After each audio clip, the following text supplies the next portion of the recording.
My name's Ronald Murdoch and I teach Leaving Cert Business here. My favourite thing about business is that it's a really long course, right? So every subject will have a challenge, and business is just a huge amount of content. But I really like the fact that you can strategise for a subject, because you can't do that in every subject in the Leaving Cert.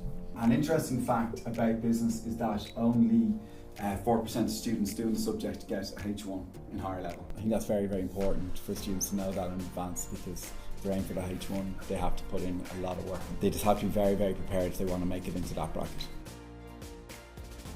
The biggest mistake by far with students is time management. They develop very bad habits in fifth year where they get into the habit of writing too much and question them. A simple thing with the long questions, but if 20 questions are for 20 marks, I tell them divide that by 2.5 and you've got 8 minutes to do it. So just be very, very careful when you're doing homework.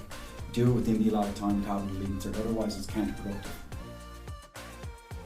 The big thing I always want to stress to students is it's a long course, time management's quite tricky, the marking scheme can be quite hard, and don't underestimate it, and make sure you get organised from the start of the year and give the subject the amount of study that it deserves to get a high grade. I never try and push them to work harder just for the sake of doing that, because what happens sometimes when they start writing up extra points and elaborating further on points, they run out of time. So one big thing I've found is that I'm always very honest. If students ask me if they can leave out certain parts of the course, I won't say no to cover myself, and I find when you're dead honest with the students, you tell them where they stand in advance, they respond to that and they return that with hard work, because they know that you've got their best interests at heart.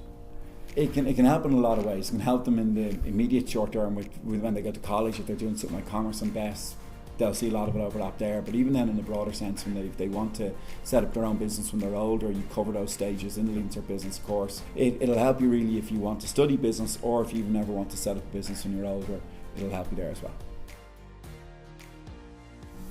Does that answer make sense? Does it? Your head will be wrecked going through all of it.